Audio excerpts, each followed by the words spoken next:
Presidente da Rússia, Vladimir Putin, invade a Ucrânia e começa a guerra. E diz que seu país está preparado para sanções e ameaça quem quiser interferir.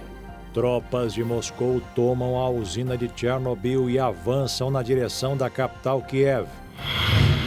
Potências como Estados Unidos e países da União Europeia ameaçam aumentar retaliações. Vice-presidente da República, Hamilton Mourão, pede ações mais duras e compara Putin a Adolf Hitler. Presidente Jair Bolsonaro diz que tem gente falando o que não deve e quem manda é o presidente da República. Deputados votam últimos destaques do projeto que legalizou jogos de azar no país. Receita divulga as regras para a declaração do imposto de renda deste ano. Agora, no Jornal das 22.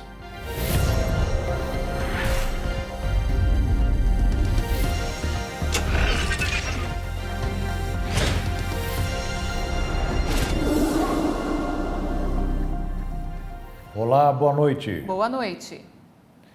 24 de fevereiro de 2022. A Rússia atacou hoje de madrugada várias cidades da Ucrânia. Depois de ocupar a usina nuclear de Chernobyl, as tropas passaram a marchar na direção da capital Kiev. E depois de 137 mortes, com 316 pessoas feridas, o presidente Vladimir Putin disse que está pronto para o diálogo.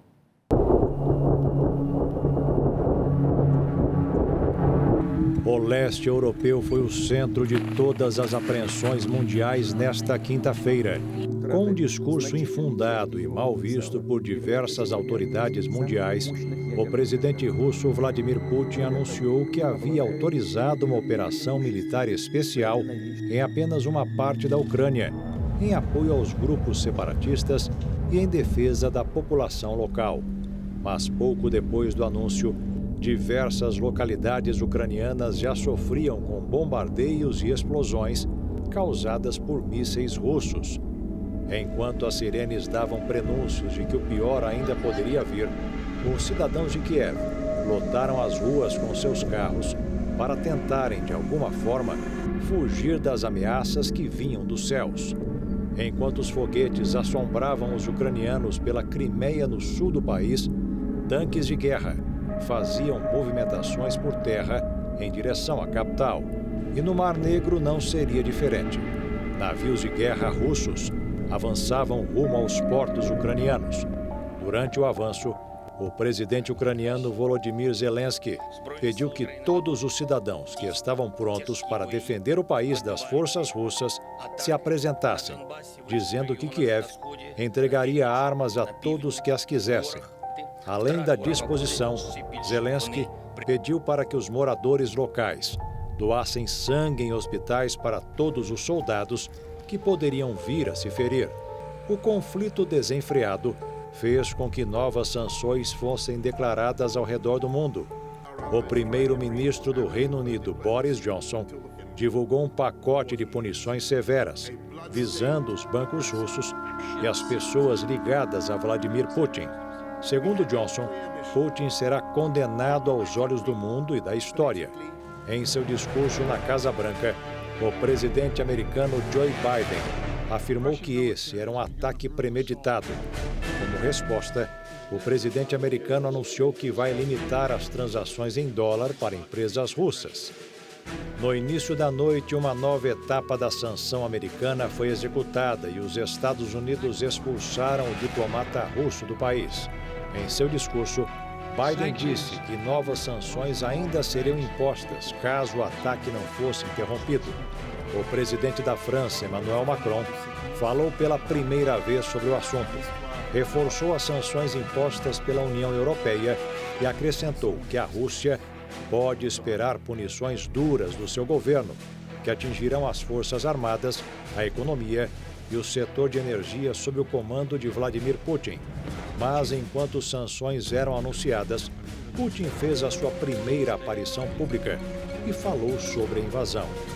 Disse a empresários que ele está preparado para o diálogo, mas que, por enquanto, não tinha como agir diferente a não ser atacar a Ucrânia.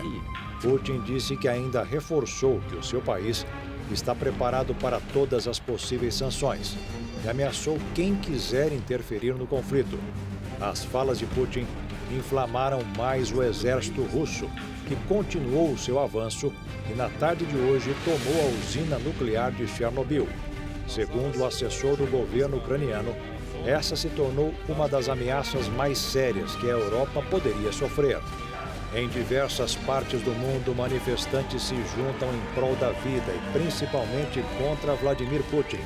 Cartazes com dizeres "Parem a guerra" e "Putin, pare" se espalharam entre as milhares de pessoas que se reuniram por toda a Europa. Mas dentro do território russo, as manifestações contra a guerra foram reprimidas pela polícia. Os protestos foram registrados em ao menos 42 cidades e cerca de 1.700 pessoas foram presas. Em meio ao caos e invasões russas, o secretário-geral da ONU, Antônio Guterres, anunciou o desbloqueio de $20 milhões em ajuda de emergência humanitária para a Ucrânia. A ajuda será distribuída de forma neutra e imparcial. Os centros religiosos também buscam fazer a sua parte. E o pastor Costel Cuzorian, da Romênia, fez uma publicação em que pede orações para a região. Além disso, o pastor pede para que a população romena, que faz divisa com a Ucrânia, ajude com alimentos, roupas e, principalmente, ajudas humanitárias para a igreja, que presta um papel fundamental na região. Em momentos tensos como esses, são exatamente essas pessoas que mudam a vida de tantas outras.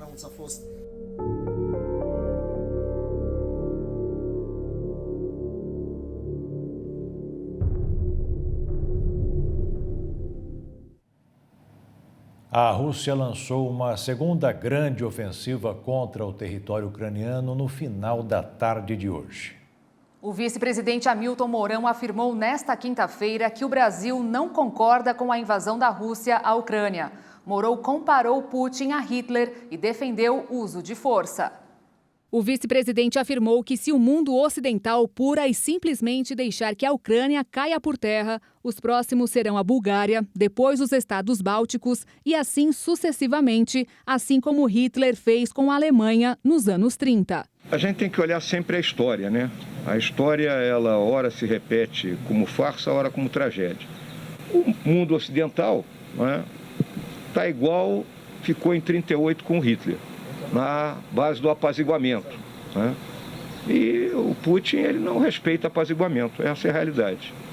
Então, se não houver uma ação bem significativa, e na minha visão, meras sanções econômicas, que é uma forma intermediária de intervenção, não funcionam, né? Vamos lembrar que o Iraque passou mais de 20 anos sob sanção econômica, nada mudou. O Irã está não sei quanto tempo sob sanção econômica, também nada mudou, né?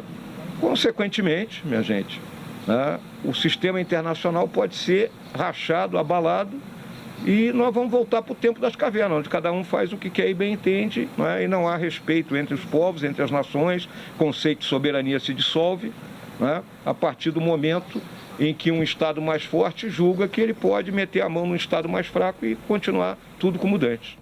O presidente Jair Bolsonaro falou agora há pouco em uma live nas redes sociais sobre a situação da Rússia e Ucrânia. Ao lado do ministro das Relações Exteriores, Carlos Alberto Franco França, o presidente começou dizendo que é ele que toma as decisões que competem a questões internacionais e diplomáticas, rebatendo as falas do vice-presidente Hamilton Mourão e também citando a boa relação que tem com Vladimir Putin, citando as relações comerciais entre os países. Não concordo, invasão, Ucrânia, etc. Diz vice-presidente da República, deixar bem claro. O artigo 84 da Constituição diz que quem fala sobre esse assunto é o presidente. E o presidente chama-se Jair Messias Bolsonaro. E ponto final. Então, com todo respeito a essa pessoa que falou isso, e eu vi as imagens, falou mesmo, tá? Está falando algo que não deve. Não é de competência dela. O ministro das Relações Exteriores, Carlos Alberto Franco França, reforçou que existem 500 brasileiros na Ucrânia e que a embaixada brasileira em Kiev está pronta para auxiliar os brasileiros que decidirem deixar o país. Nós já estamos elaborando um plano de contingência para a retirada desses cidadãos brasileiros. Esse plano de contingência, como é óbvio, nós não podemos soltar os detalhes ou anunciar com muita antecedência, mas ele envolve contatos com países vizinhos, como, por exemplo, a Polônia e a Romênia, e, claro, na negociação intensa com as autoridades ucranianas, que têm controle do território lá. Dizer o seguinte, presidente, nós só vamos tirar os brasileiros ali daquela região quando nós tivermos as condições ideais de segurança, condições adequadas, digo, de segurança, e que nós possamos garantir que o trajeto até um país vizinho ou até o Brasil ocorra de maneira segura e de maneira ordenada. Bolsonaro finalizou o discurso dizendo que o Brasil está do lado da paz. Nós queremos a paz, né? Que a paz interessa para todos nós, a guerra não interessa para ninguém, mas a nossa posição é pela paz. Nas próximas horas, tenho reunião com França, tenho com o ministro da Defesa também, o Braga Neto, mais autoridades do governo, para que nós possamos, né, seria a primeira reunião nossa, dimensionar o que está acontecendo e o Brasil tem a sua posição, né? E digo a vocês, né, quem fala pelo Brasil nessas questões internacionais é o presidente da República. E o assessoramento direto meu para essas questões é o ministro das Relações Exteriores e o ministro da Defesa. Para explicar os motivos dessa guerra entre a Rússia e a Ucrânia e também as consequências que o conflito pode causar para o Brasil, nossa reportagem conversou hoje pela manhã com um especialista, o professor da Universidade Federal do Paraná e historiador Renato Mocelin. Acompanhe a entrevista com o repórter Kleber Werneck. Professor, eu pediria que o senhor primeiro falasse os motivos desse conflito. O que aconteceu? Qual foi o estopim para essa invasão da Rússia à Ucrânia? A Ucrânia tornou-se independente em 1991 e no território ucraniano nós temos russos. Ali no leste, Donbás, Donetsk. A partir de 2014, esses russos se acharam oprimidos pelo governo ucraniano. E eles se rebelam e fundam duas repúblicas separatistas, as quais passaram a ser armadas e financiadas por Moscou. O presidente Putin ele exige que a Ucrânia reconheça a anexação da Crimeia, também que obedeça aos acordos de Minsk, e ainda a promessa de que a Ucrânia não entraria para a OTAN. Correto. E a entrada na OTAN, o que representa? Qual que é a ameaça da Ucrânia entrar na OTAN para a Rússia? A OTAN, Organização do Tratado do Atlântico Norte, surgiu em 1949, ali no bojo da Guerra Fria, é uma aliança militar liderada pelos Estados Unidos. Então, veja, se a Ucrânia fizer parte da OTAN e, porventura, os russos ocuparem, invadirem ou realizarem qualquer agressão ao território ucraniano, é como se estivesse atingindo um país membro da OTAN. E todos se unem para repelir a invasão. Por exemplo, se o Putin resolve invadir a Lituânia, os Estados Unidos, Grã-Bretanha, a França poderão dar uma resposta militar a ele. Daí o temor do presidente da Rússia que a Ucrânia passe a fazer parte da Organização do Tratado do Atlântico Norte. E dentro desses pactos, tratados internacionais, qual é a posição do Brasil em relação a esse assunto? O Brasil é signatário da Carta das Nações Unidas. A Rússia feriu o direito internacional, pois a Ucrânia é um Estado soberano. Então, do ponto de vista diplomático, o Brasil deve condenar a invasão. Porém, o Brasil deve instigar os envolvidos para que tenhamos uma solução diplomática, para que tenhamos um cessar-fogo e um acordo venha por fim ao conflito. O Brasil não deve se envolver muito. Quais os reflexos desse conflito para o mundo e especialmente para o Brasil? Graves, graves. As bolsas estão caindo hoje, o preço do petróleo, a Rússia é um dos principais produtores, tem disparado, o fornecimento de gás ali para os países europeus vai ter os abalos, porque as sanções que esses países estão impondo à Rússia, a Rússia vai dar respostas.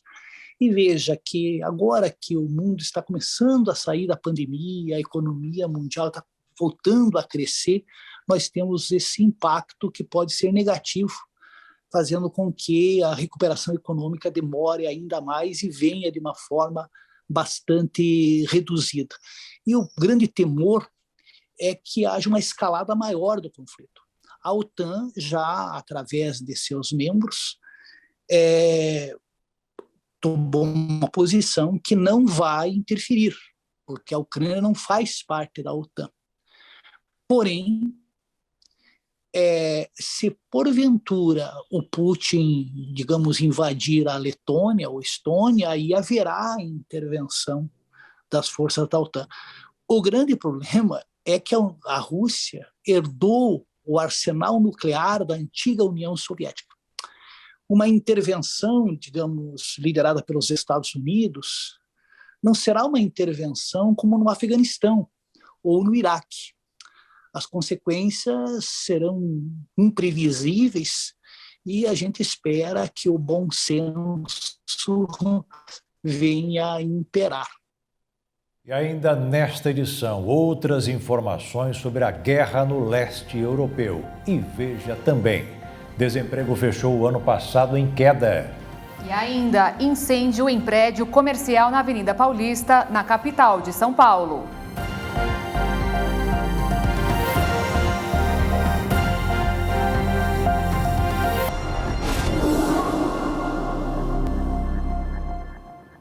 Um incêndio em um prédio comercial vizinho à Fiesp, a Federação das Indústrias do Estado de São Paulo, bloqueou um quarteirão da Avenida Paulista durante quase 3 horas hoje à tarde.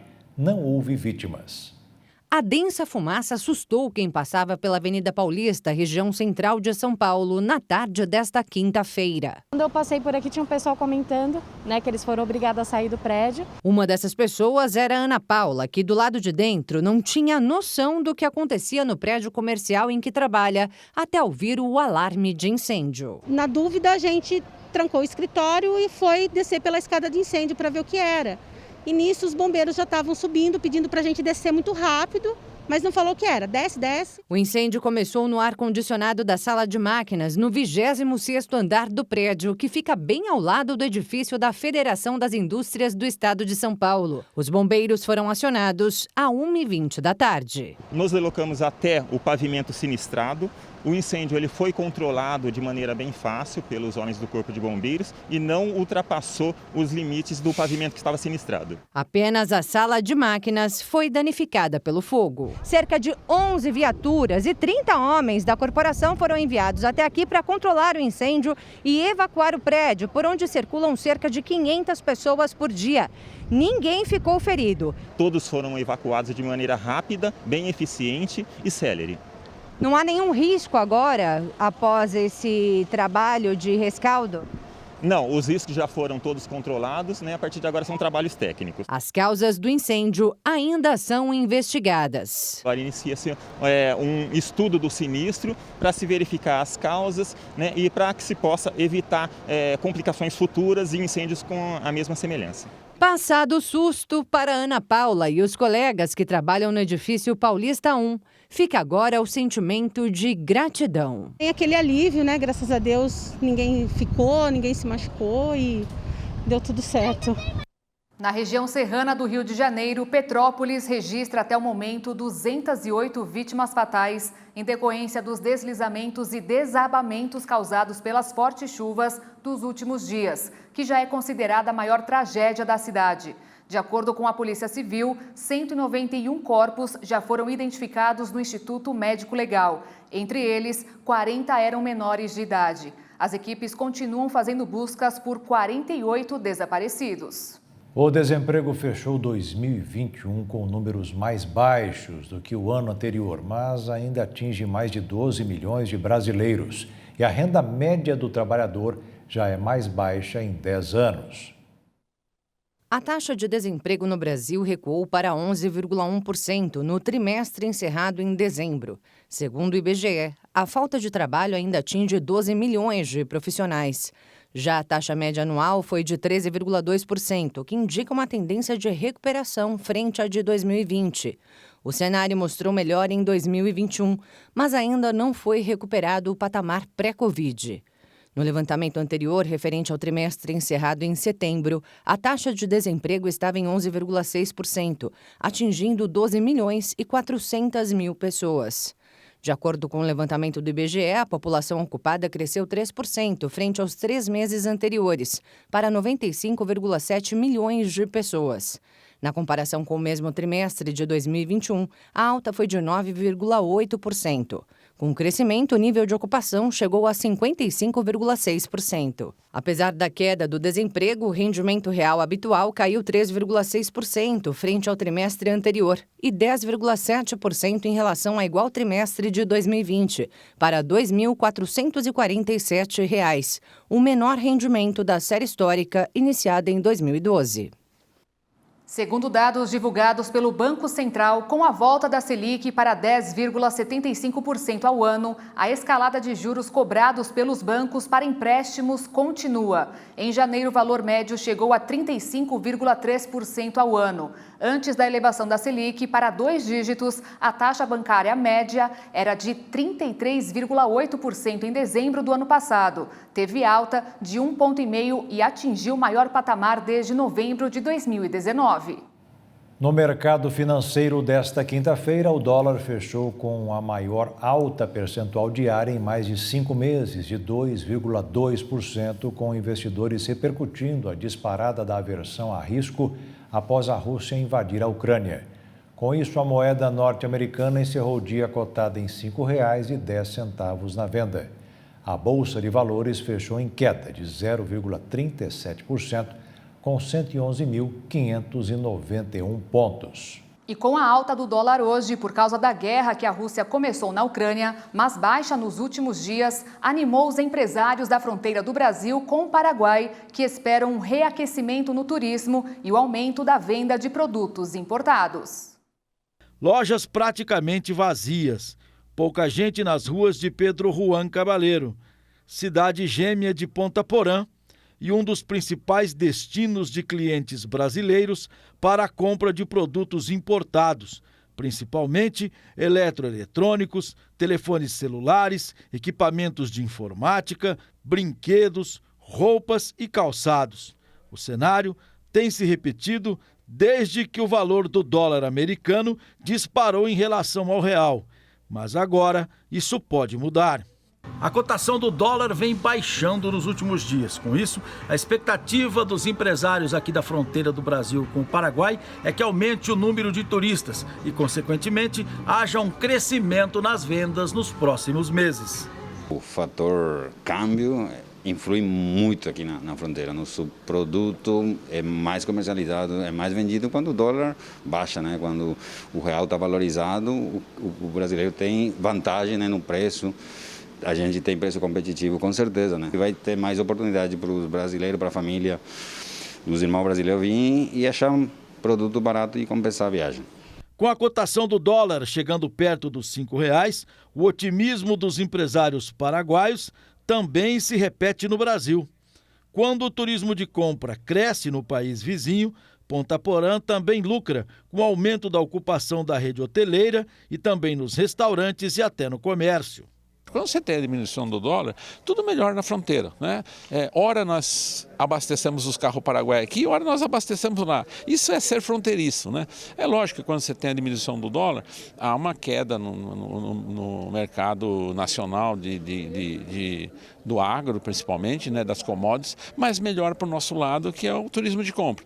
Além do comércio de importados e das belezas naturais exuberantes das cidades de fronteira, outro ponto importante para atrair o turismo e gerar mais renda para a região é a recente reabertura do Aeroporto Internacional de Ponta Porã para voos comerciais. Com a instalação agora da Azul, que foi uma grande conquista para nós, isso nos permitiu que a gente possa ter um voo quase que diário em Ponta Porã. E com a diminuição do dólar, com certeza nós vamos atrair mais gente. O boletim do Observatório da Covid-19 da Fiocruz divulgou a análise do conjunto de indicadores adotados para monitorar a evolução da pandemia em suas diferentes fases. O documento ressalta um quadro heterogêneo e desigual no Brasil, com impactos no acesso à saúde, e sugere que qualquer discussão e decisão sobre o quadro atual e cenários futuros deve considerar tal disparidade na implementação de ações. E agora vamos ver os números da vacinação contra a Covid no Brasil. De acordo com as Secretarias de Saúde dos Estados e do Distrito Federal, 389.497.549 doses foram aplicadas até hoje. 83% dos brasileiros já receberam pelo menos uma aplicação. E mais de 154.236.000 estão totalmente imunizados com as 2 doses ou com a vacina de dose única. O Brasil é o 4º país que mais aplicou vacinas no mundo, atrás apenas da China, Índia e Estados Unidos. E veja a seguir, farmacêutica francesa anuncia vacina 100% eficaz contra a Covid. E ainda, a Receita Federal divulga regras para a declaração do imposto de renda deste ano.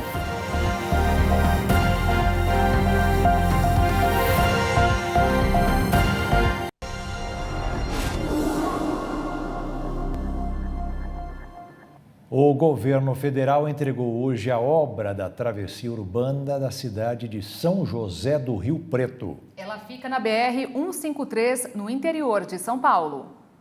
As obras da BR-153 em São José do Rio Preto incluem quase 18 quilômetros de duplicação e restauração de estradas, além da construção de 13 viadutos e uma ponte. Segundo o Ministério da Infraestrutura, o investimento de R$ 268 milhões beneficia mais de 1 milhão de pessoas, especialmente as que moram na região metropolitana de São José do Rio Preto. O governo federal considera essa uma obra estratégica, pois está localizada em uma das principais vias de integração do país, com relevância para viagens domésticas e transportes de carga. Cerca de 81 mil veículos percorrem essa rodovia diariamente e os veículos comerciais representam 12% do total. A entrega oficial da obra foi realizada nesta quinta-feira em um evento que contou com a presença do presidente da República, Jair Bolsonaro. E em Ponta Porã, no Mato Grosso do Sul, a Sanesul, a empresa de saneamento do estado, entregou as obras que vão garantir a ampliação das redes de água e coleta de esgoto da cidade. A solenidade aconteceu na sede regional da Sanesul. Ponta Porã é a maior cidade da extensa faixa de fronteira com o Paraguai. Foram entregues 2 poços tubulares, abrigos de elevação, estações elevatórias de água tratada, além de redes de distribuição e ligações domiciliares de água e esgoto.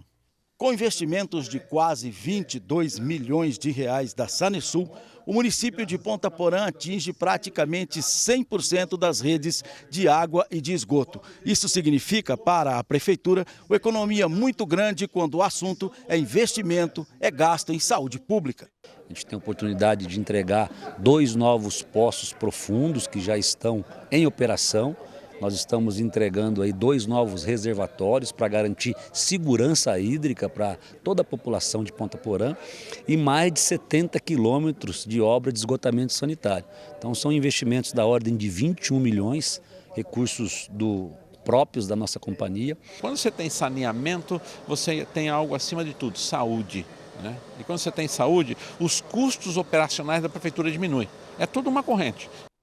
A Receita Federal divulgou hoje as regras para a declaração do imposto de renda este ano. O prazo para o início do acerto de contas vai começar no próximo dia 7 de março e irá até o dia 29 de abril.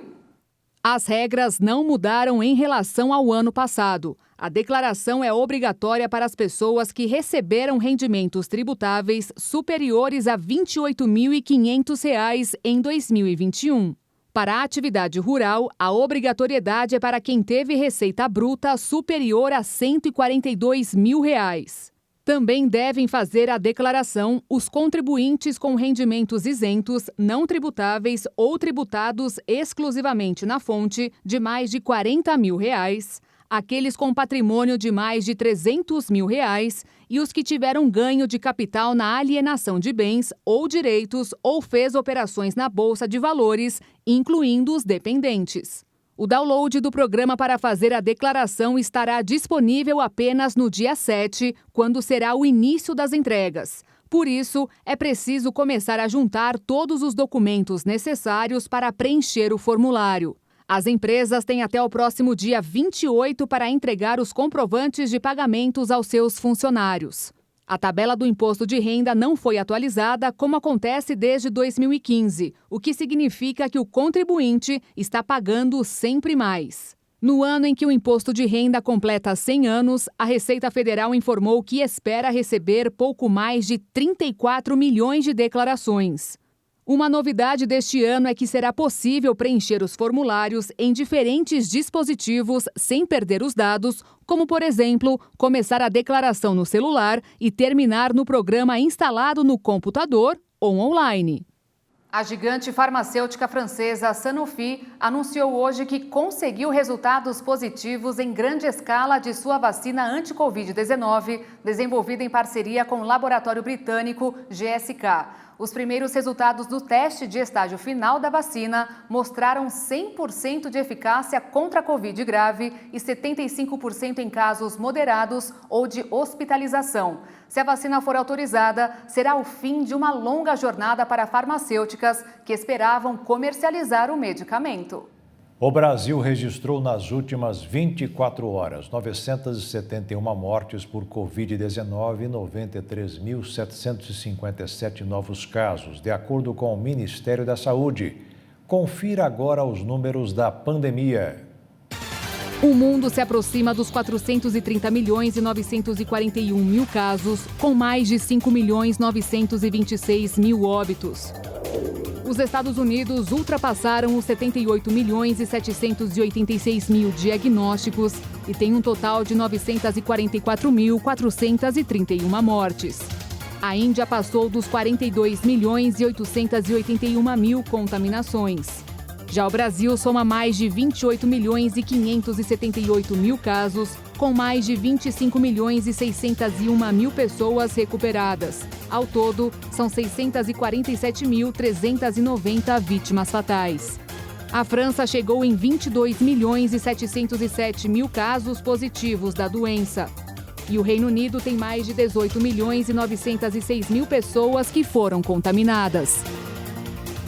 E veja a seguir, a Anvisa aprova o primeiro remédio que será usado para evitar a Covid. E a Câmara dos Deputados conclui a votação do projeto que legalizou jogos de azar no Brasil.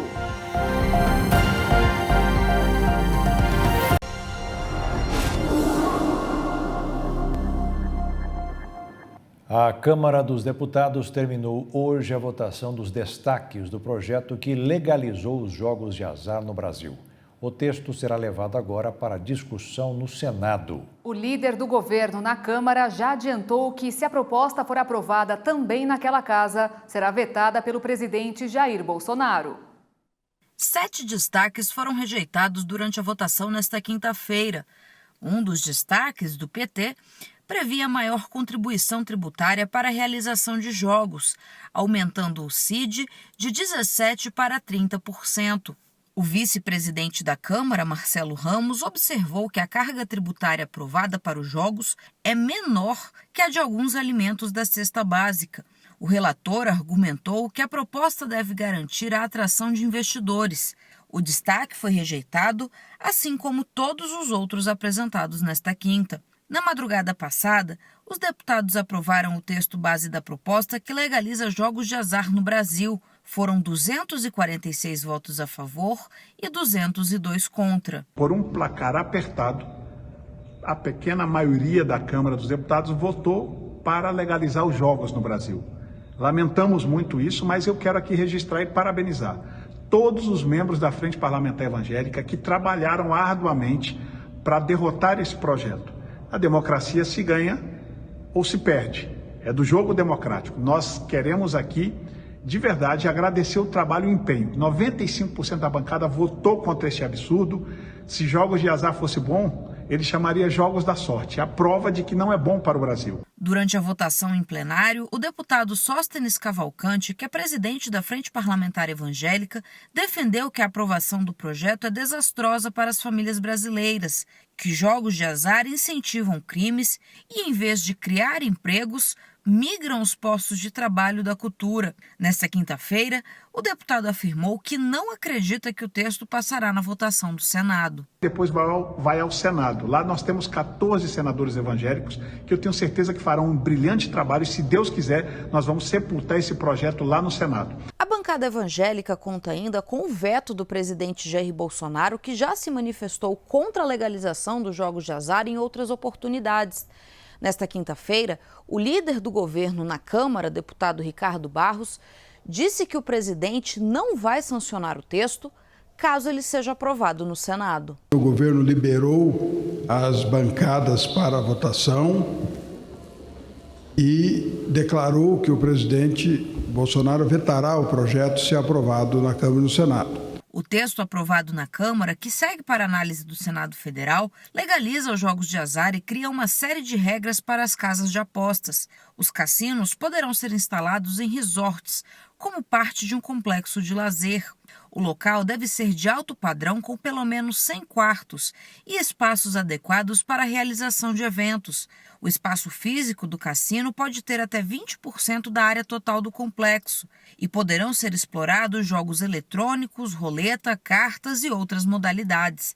Cada grupo econômico ou empresa poderá ter apenas um cassino por estado e a concessão será feita por meio de leilão público.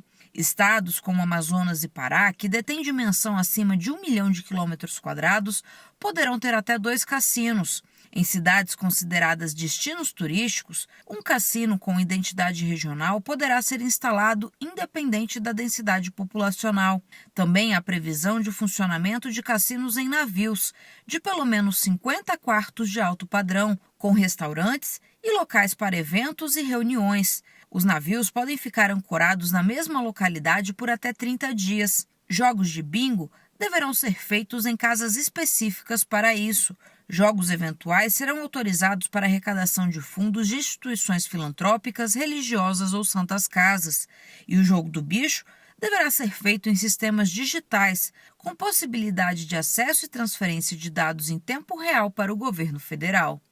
A Anvisa aprovou o primeiro medicamento para prevenir a Covid-19. Por unanimidade, a agência liberou o uso emergencial do Evusheld, da AstraZeneca.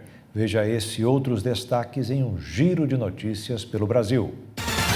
O medicamento é uma combinação de anticorpos monoclonais Cilgavimab mais Tixagevimab e deve ser usado como profilaxia pré-exposição, ou seja, indivíduos que não estão atualmente infectados com a Covid e não tiveram contato com o vírus. Ele é indicado para pessoas com 12 anos ou mais que têm comprometimento imunológico moderado a grave. Pode ser usado também para quem a vacina da Covid não é recomendada devido a um histórico de reação adversa grave. Entretanto, para quem a vacinação é indicada, o medicamento não a substitui. Neste caso, o medicamento deve ser administrado pelo menos 2 semanas após a aplicação do imunizante. A Câmara de São Paulo aprovou em primeiro turno a isenção de IPTU para moradores atingidos por enchentes. Vereadores aprovaram um projeto que prevê indenização às famílias que moram em áreas de risco na capital.